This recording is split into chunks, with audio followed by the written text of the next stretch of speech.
eu sou Mandy Gil, ilustradora e quadrinista, e estou aqui hoje para falar com vocês sobre cores. Essa oficina faz parte do projeto Tarô Amazônida, selecionado pelo edital de Moda e Design da Lei Aldir Blanc Pará. A teoria das cores vai te ajudar a criar cores novas a partir das cores que você já tem e também a compor desenhos e pinturas incríveis. Tudo que a gente vai estudar e aprender nessa oficina você pode aplicar em qualquer tipo de técnica que você use. Para começar, é legal que tu tenhas aí contigo um material de pintura da tua preferência para tu ires testando junto comigo e assim na prática aprenderes muito mais. Tu não precisas usar um material igual ao que eu usei, muito menos as cores. Tu pode escolher cores que se aproximem daquelas que eu vou falar no vídeo.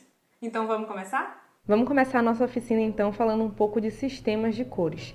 O Leonardo da Vinci, ele não foi só um pintor, também foi um cientista, e ele estudou cores por muito tempo. Uma das definições que ele fez foi que a cor ela é uma propriedade da luz e não dos objetos, uma coisa que é verdade até hoje. Depois disso, tivemos Isaac Newton com seus estudos sobre a difração. Ele estudou como a luz solar influenciava na formação das cores. Um dos seus experimentos foi pegar um prisma, colocar na frente de um feixe de luz branco, e ele percebeu que ao atravessar esse prisma, a luz se separava em um feixe arco-íris, em várias cores. E aí o Isaac Newton nomeou esse conjunto de cores como espectro. Outro experimento que também nos ajudou a entender que as cores são, na verdade, uma propriedade da luz incidindo sobre os objetos e não necessariamente uma propriedade de um objeto, foi quando ele pegou um disco, pintou com as cores do espectro e girou. Quando esse disco atinge uma certa velocidade, essas cores elas se fundem num cinza cromático ou então num branco.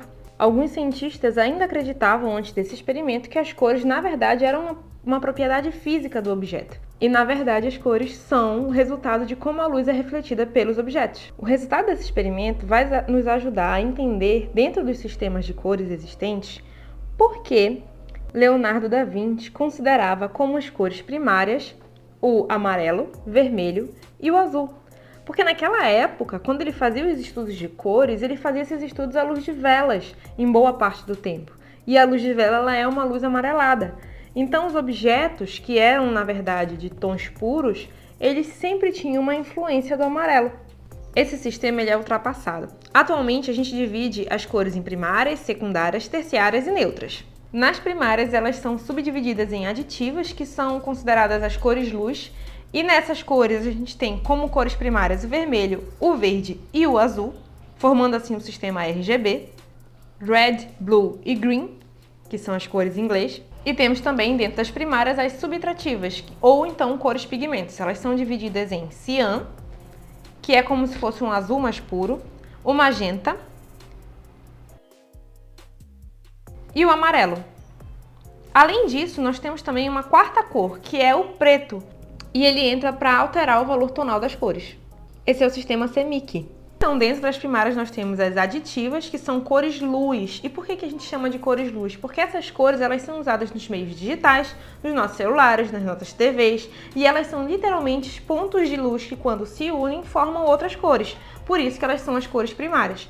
Já nas subtrativas, elas são as cores pigmentos, então elas são físicas. São cores das nossas tintas, são cores que a gente usa para impressão. Por isso que a gente tem a adição do preto e a gente não tem a adição do branco, porque o branco normalmente é usado como base, no papel, as folhas que são claras e tudo mais.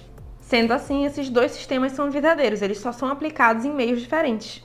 Vamos falar agora das cores secundárias, que são as cores resultantes das misturas das cores primárias. No caso de Da Vinci, a gente tem o verde como um resultado da mistura do azul com o amarelo, o laranja como mistura do amarelo com o vermelho, e do azul com o vermelho a gente tem um roxo amarronzado, Já na mistura das aditivas, vocês lembram daquele disco que gira e o espectro fica branco? Pois é, como as cores aqui são cores luz, a mistura de todas essas cores vai resultar no branco. Então vocês vão ver que cada mistura entre as primárias vai resultar, na verdade, em cores mais claras. O verde e o vermelho vão resultar no amarelo, o verde e o azul vão resultar no cian, e o azul com o vermelho vão resultar no magenta. Já na mistura das subtrativas, vocês vão ver que essas cores, por serem pigmentos, vão gerar cores mais escuras. O amarelo com o magenta, ele vai gerar, na verdade, um alaranjado. Por isso que o vermelho não pode ser considerado uma cor pura, porque, na verdade, ele é um resultado do magenta com um pouco de amarelo. Na mistura do cian com o amarelo, a gente vai ter o verde, e na mistura do magenta com o azul, com cian, a gente vai ter o violeta, que é um tom bem mais escuro. E na junção de todas essas cores, a gente tem um preto cromático. Percebam que as secundárias das aditivas são as primárias das subtrativas. Agora a gente vai falar das cores terciárias. Academicamente falando, essas cores terciárias seriam a mistura das cores primárias com as cores secundárias. O que acontece, na verdade, é que essas cores elas são resultados da variação da quantidade de pigmento de uma cor primária sobre a outra. Então, por exemplo, quando a gente tem um rosa avermelhado, é porque provavelmente a gente tem uma quantidade menor de amarelo nessa mistura. Quanto mais amarelo a gente tiver, mais próximo do laranja isso fica. Então, na verdade, alguns artistas consideram essas cores terciárias como nada mais nada menos do que variação das cores secundárias, tá? Vocês vão ver nas cores, na paleta de cores análogas, como isso funciona. Mas é legal a gente entender esses termos acadêmicos, para depois a gente não se confundir. Eu gosto de considerar como terciárias as cores que são provenientes da junção de todas as primárias, ou seja, os marrons. Nós temos uma infinidade de variações de marrons, dependendo da quantidade de cada pigmento primário que está nessa mistura. Então vocês já sabem que, academicamente falando, as terciárias são as cores provenientes das primárias com as secundárias. Vamos falar então agora das cores neutras. A gente tem o preto, o branco, o cinza e o marrom.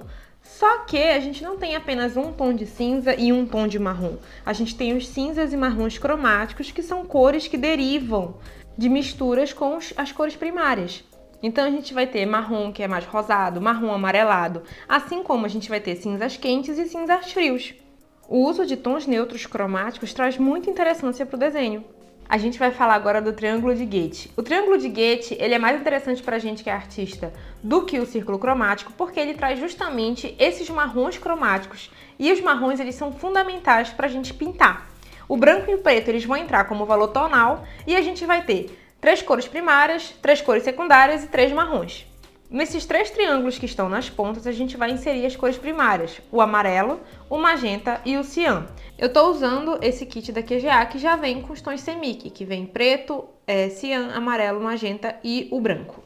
Nesses triângulos que estão entre os triângulos das cores primárias, a gente vai colocar as cores secundárias, o laranja, o verde e o violeta. Vocês vão perceber que eu vou dar uma erradinha e vou colocar o verde onde seria o violeta. E eu não vou apagar, porque o violeta ele é um tom muito escuro. O cian ele tem essa tendência a escurecer as outras cores. Por isso que eu não preciso apagar, porque o violeta cobre o verde. Nos triângulos restantes, a gente vai colocar os tons de marrom provenientes da mistura dos 3 tons. Percebam que esse marrom que eu estou pintando é mais avermelhado porque ele tem maior incidência de magenta. O triângulo dali de baixo, a gente vai usar maior incidência de azul, de ciano. E ele também vai ser mais escuro, quase um cinza, quase um preto. Já o do lado esquerdo, ele vai ter maior incidência de amarelo. Por isso, ele vai ser como se fosse um marrom ocre, né? Um amarelo ocre. Nessas misturas a gente consegue perceber que o cian ele tem por uma característica escurecer as cores. Olha só como as cores que estão para o lado do cian são mais escuras que a do resto do triângulo. A gente vai falar agora de valor tonal, que é a mistura do preto e do branco nessas cores primárias. O valor tonal normalmente é dividido em chave baixa, chave média e chave alta. A chave baixa é a adição do preto e a chave alta é a adição do branco. Quando a gente mistura preto e cian, a gente consegue perceber que eles têm uma relação muito próxima. Porque quando a gente mistura o preto no cian, a gente não tem alteração na matiz de cor. Ele continua sendo um azul e ele vai só escurecendo, até chegar quase num preto. Percebam que essa chave mais baixa, ela tem uma certa transparência. Conforme a gente vai adicionando branco, às vezes esse tom nem altera tanto, mas a gente vai ganhando uma opacidade na cor. Ela perde essa característica de transparência, né? Por isso que na aquarela a gente não tem costume de utilizar branco, porque o branco é uma cor opaca. Olha como a escala do azul com o preto fica legal. Agora, quando a gente vai para o magenta e a gente adiciona o preto na mistura, vocês vão perceber que ele dá uma leve arroxeada no tom. Na verdade, quanto mais preto na mistura, mais roxo esse magenta fica. Ou seja, a gente percebe que o preto e o cian, eles se relacionam com as outras cores de maneira próxima. É por esse motivo que a gente normalmente usa o próprio azul para escurecer as cores e não necessariamente um preto, porque o preto ele traz essa cor empoeirada, né? Ele traz essa paleta meio empoeirada, enquanto que quando você adiciona um azul, ele só escurece o tom. Aí acontece o mesmo processo, quando a gente adiciona o branco ao magenta, ele se torna uma cor mais opaca. Essas duas escalas de valor tonal são muito bonitas. Agora a gente vai para o amarelo. E o amarelo ele é uma cor muito delicada. Qualquer pequena dosagem de outra cor, ele já dá uma certa alterada. Vocês vão prestar bastante atenção que conforme a gente adiciona preto no amarelo, ele vai se tornando quase que uma cor oliva, ou seja, ele puxa para o verde. Mais uma vez mostrando como preto e azul trabalham da mesma forma nas misturas de cores. E aqui no amarelo a gente tem a mesma coisa que acontece. Conforme a gente vai adicionando branco, a gente vai tendo uma cor mais opaca. Dentre todas essas cores, o amarelo já é uma cor um pouco mais opaca. O magenta e o cian normalmente são cores muito transparentes. E aí a gente tem a escala de valor tonal. Agora a gente vai para uma parte que é das cores análogas, que são os tons que são variantes das cores secundárias, chamados pela Academia de Cores Terciárias. Quando a gente mistura o cian com o amarelo em proporções equilibradas, a gente vai ter aquele verde bandeira. E aí vocês vão perceber nessa mistura que quanto mais quantidade de cian, mais escuro esse verde fica. E aí é por isso que a gente diz que o cian e o preto são cores meio que primas. Elas trabalham na mesma forma. Quando a gente tem mais azul na mistura, a gente tem essas cores turquesas ou então verde petróleo, que são tons lindos. E quando a gente vai mais pro amarelo, a gente tem essas tonalidades de verde mais limão, né? Um verde mais chamativo. Eu gosto muito desses tons. Percebam aí nesse segundo amarelo, com um pouquinho só de verde, como ele se aproxima de um tom oliva.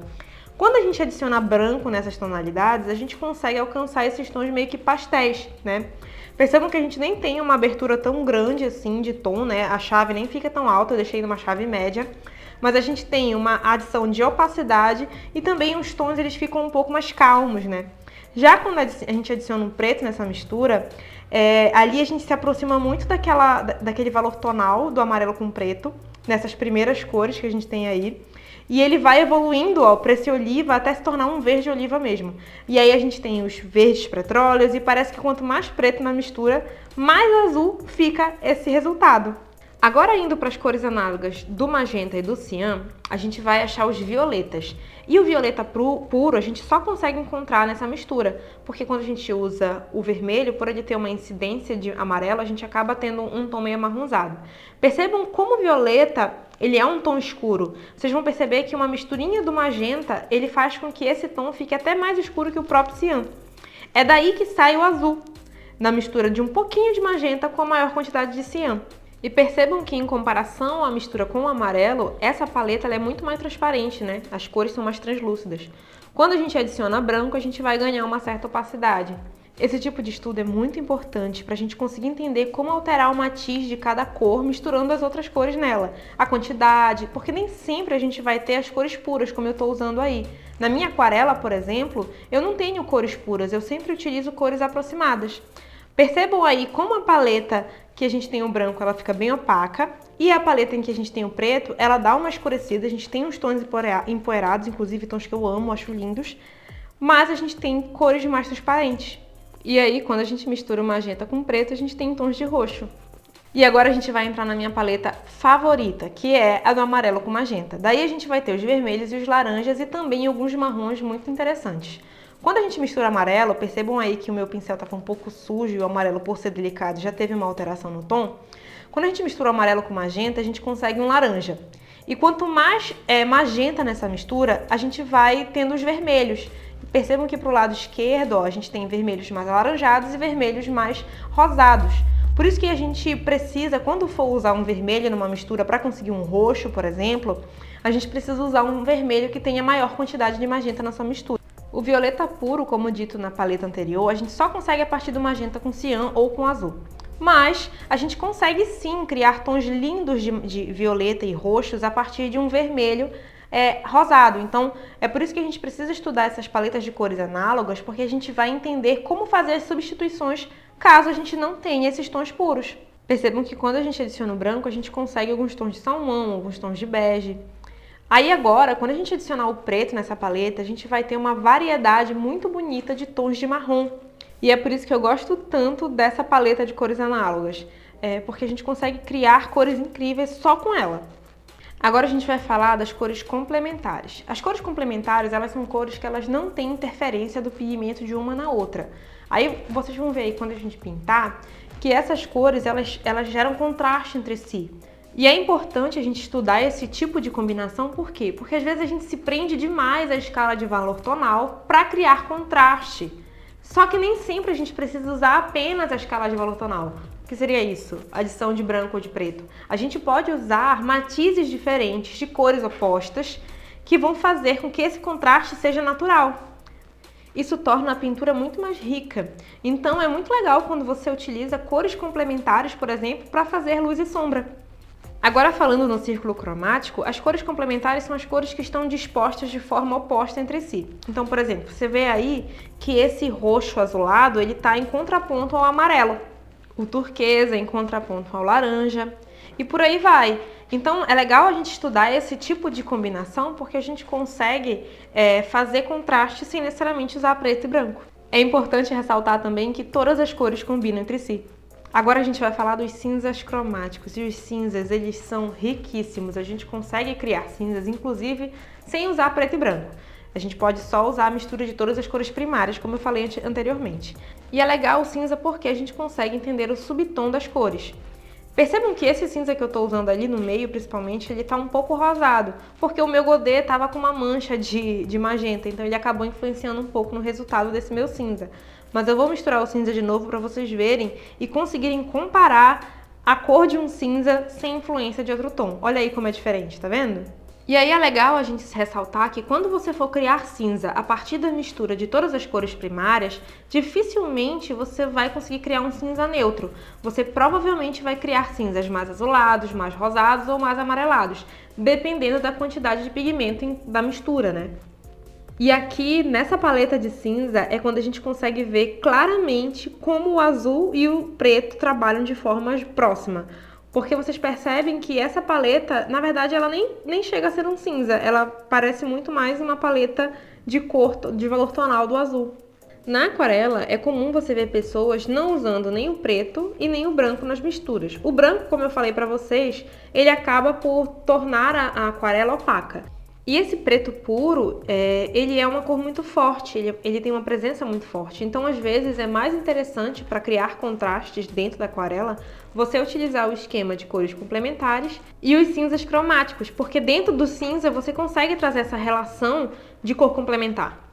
Aí eu estou escurecendo um pouco o meu cinza, porque eu achei que tinha ficado muito claro.